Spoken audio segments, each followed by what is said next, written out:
possible problem that is standing before our face and have resisted us is because we don't have the measure of faith to receive the grace that will deal with it. Just as we have measures of faith, so we have measures of grace. The measure of faith of mustard seed level can receive a measure of grace that will uproot mountains. That is what Jesus said.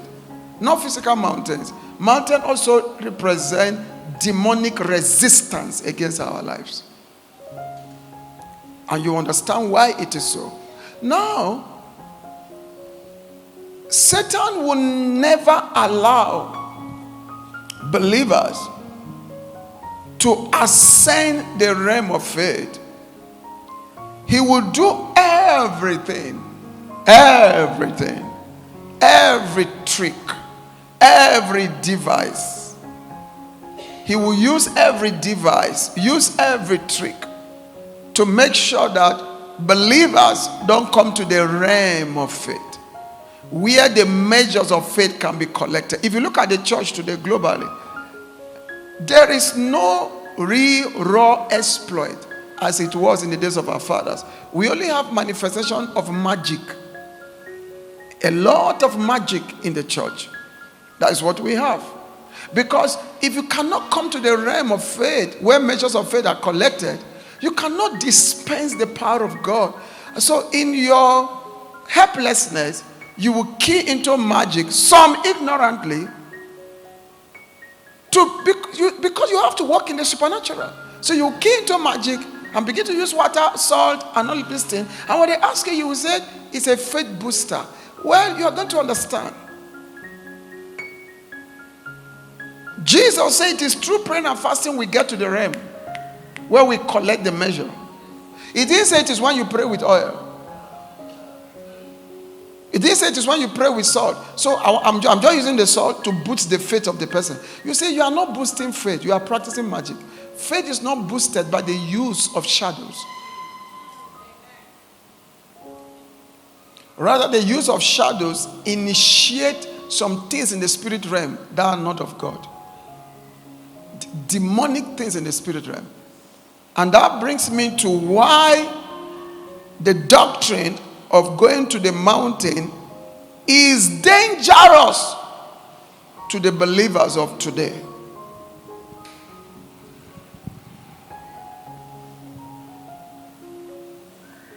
Why it is dangerous to the believers of today. Apart from making sure people never ascend the realm of faith, it has other dangerous consequences. Satan will prefer us using what look like than what it is. He will prefer us using what look like than what it is. He will prefer us going to mountains that come into the realm of faith. As we have seen in the book of look at the way God does things. He brought a realm of faith on the mountain that Jesus took the disciples to. That mountain used to be Mount Horeb. That was the very place Moses encountered God at first when he saw the burning bush around that environment. He took the sheep to those mountains to find something to graze. And he came across the encounter that sent him to Egypt. And God told him that as a sign that he spoke to him, they will come back to that mountain to worship. So the same mountain was where they got to. So it has different names in scriptures. You hear Horeb, you hear Sinai. They're all in the same region.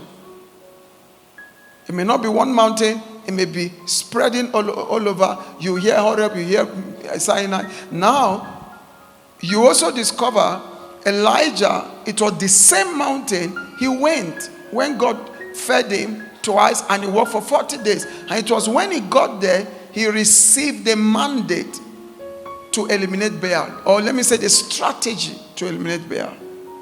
So it was also on the same mountain that Jesus took Peter, James, and John to, who later became the leaders of the church. The first leader of the church was James. When Herod killed him, Peter took over. When Peter died, John took over. And John was the one who wrapped up that first 100 years of the church that was full of accuracy. It was an apostolic entity. After John died, years later, depreciation entered the church. So those three. Now, if you look at it, the three men I've mentioned, Moses, Elijah, and Jesus, when they got to Moses' days, you see the cloud descending on the mountain. Elijah's days, you see earthquake. God released earthquake, God released other things, and he now went to stand, and he now had God in a still small voice. So you see physical manifestations. Now in Jesus' days, you see the cloud descending, and you see Moses and Elijah again appearing to him on the same spot. That tells you God opened a portal there. Do you understand me? And another thing is telling us, I'm showing you the physical, I'm bringing a spiritual effect on the physical so that you understand that the physical is speaking about the spiritual. So that when you now come under the dispensation of grace, you separate between the chaff and the wheat. The chaff is the physical mountain. The wheat is what it means, which is a realm of faith. Moses stepped into a realm of faith. That's why he came back with a tablet of stone. Elijah stepped into the realm of faith. That's why he came back to recruit Elisha. Jesus stepped into the realm of faith. That was why he came down. He was able to cast the spirit out. So that is God telling us the mountain signifies a realm of faith. So if we keep going after the significance of it have been made clear to us, then we are engaging ourselves in a lot of dangerous things. Last night the Lord spoke to me, and I never knew that before in my life, that people can go to the mountains to pray, as is happening right now, and get their destinies locked up. That's what I said to me last night. I was so shocked about it. I've not thought about that before. That people have been going to mountains, and when they go there to pray, they don't come back the same. They get their destinies locked up. I never knew there was such captivity. Me, I thought it was just interaction with unclean spirit. And he began to speak to me about that. That is why, and I begin to look at the scriptures. Certain things I'm going to share with you today. You see, the enemy will prefer us going to the physical than the spiritual. The spiritual mountain is a realm of faith. It has nothing to do with the physical. Do you understand what I'm saying? Let me take you through some things that happened in Bible days, so long as mountain worship is concerned.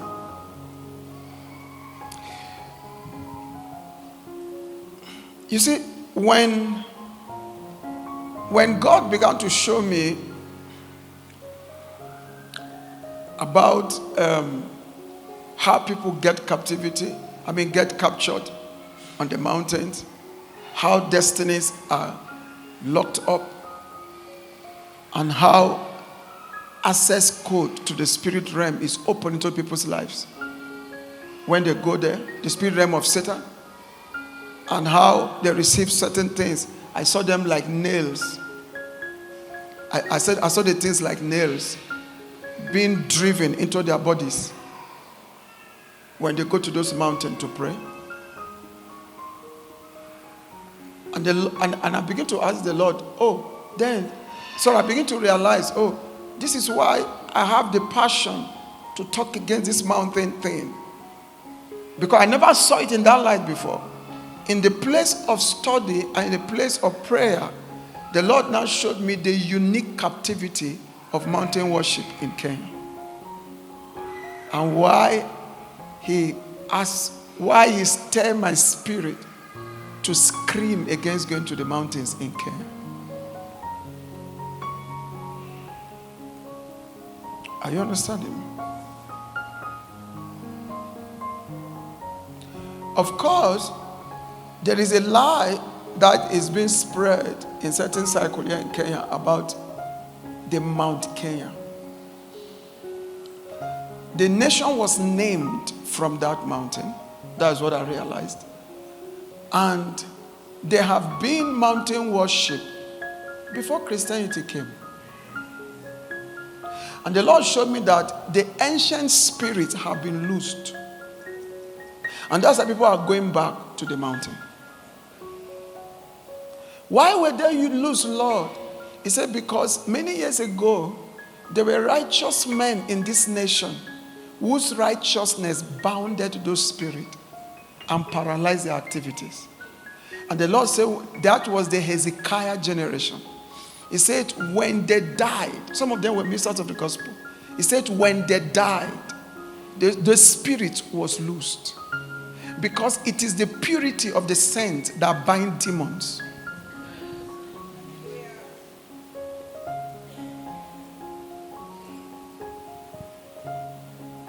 So when the spirits were loosed, they begin to parade themselves in the church and other places. In the church, they begin to stir preachers to preach about going to mountain for prayers. Because the spirits are looking for worship. So that is why you see there's an increase of mountain worship in the church. Going to the mountain, and people are defending it because the spirits have entered them to defend it.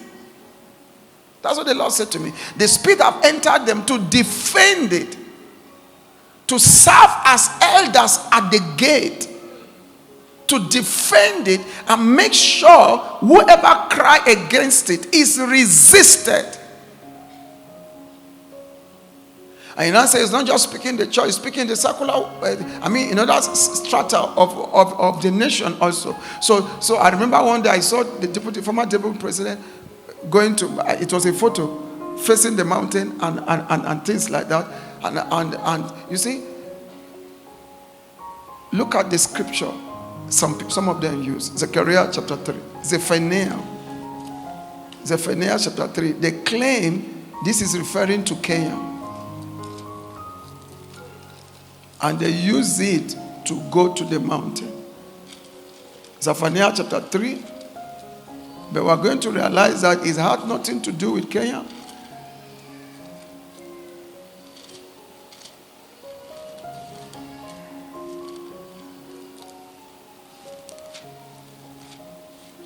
It has nothing to do with Kenya. Zephaniah is after Habakkuk, before Haggai. So Zephaniah chapter 3, verse 9. For then I will restore to peoples a pure language. This is talking about the restoration of the prayer language. That they all may call on the name of the Lord to serve him with one accord. In fact, if you have my kind of Bible, you will see it is titled Israel's cleansing. This is the cleansing of the church. It's not referring to Kenya, but I'll tell you why they say it's Kenya. He said, from beyond the rivers of Ethiopia, my worshippers, the daughters of my dispensed one, shall bring my offering. So this is why they say it is Kenya. It's because they say Kenya is beyond Ethiopia. And then I said, in that day, you shall not be ashamed for any of your deeds in which you transgress against me. For then I will take away from your midst those who rejoice in your pride, and you shall no longer be haughty in my holy mountain. So they now call Mount Kenya the holy mountain. Because they said beyond Ethiopia is Kenya. So Mount Kenya is the holy mountain. So that's why people go there to lift up their hands. That's what I saw when I was studying about these things. Now, listen carefully.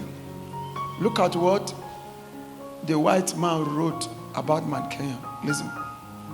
He said, Mount Kenya, he said, legends speak of Mount Kenya to be a dwelling place of gods. Gods, Gods, dwelling place of gods. That is unclean spirit. He said, especially where it scrap the heavens, the place that the cloud descends. They said that's where the gods live. Now you go and face a thing that the gods live. But in your heart, you are calling it a holy mountain of God. And by the time you face, by the time you are doing whatever you are doing, the impact you get from those gods will be registered on your life. And there are no words to describe what the result will be. Standing on a scripture that is referring to Israel. Historically, Israel. Prophetically, the end time church. Everywhere you see in the Bible, my holy mountain, is talking about the church. Mount Zion, not Mount Kenya. But the gods that dwell on the mountain needs worship. They crave for worship. And the righteous men that binded their activities have died. So the gods are now parading. But the church, wherever they encourage going to the mountain to pray, these gods lives there. Any church that encourages going to mountains to pray, these gods live there. And why it's very dangerous for Kenya is because the foundation of the nation was rooted in that mountain. So when you now ask believers to go to any mountain within this nation, even outside, so long as you promote the mountain worship, you are connecting them to these gods. Are you understanding what I'm saying here? Listen carefully. They believe, from what I study, that the cloud that shroud the summit of the mountain are a blessings, and they are the harbinger of rain that nourishes the land of Kenya.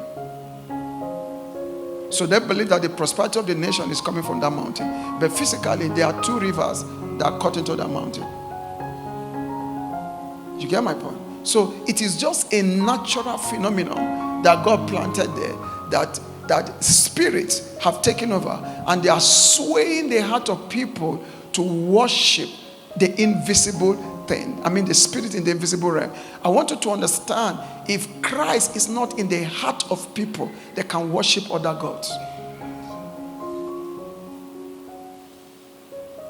If Christ is not in the heart of people, they can worship other gods. So this is why the mountain worship today is very, very destructive. Very, very destructive to the believer. Under the shadows, even when they were going to mountains, look at their understanding.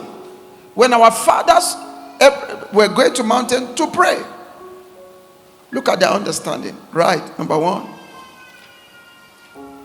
In Bible days, mountains represent a place of solitude, closeness to God, and a space to be away from distraction. I mean, to them, not even to us, to our fathers. Moses, Elijah, and the rest of them went to the mountain. He said the mountain for them represented a place of solitude. So if they are looking for solitude, they go to the mountain. Represented a place of solitude, closeness to God, and a space to be away from distraction. A space to be away from distraction. So when you see Moses going to the mountain, because he felt it was a place of solitude, and he knew for him it was actually going to collect the stones. He didn't know it was going to collect stones actually. Do you understand me? He never knew. But he was just going there. He felt it's a place of solitude. It's a place of closeness to God.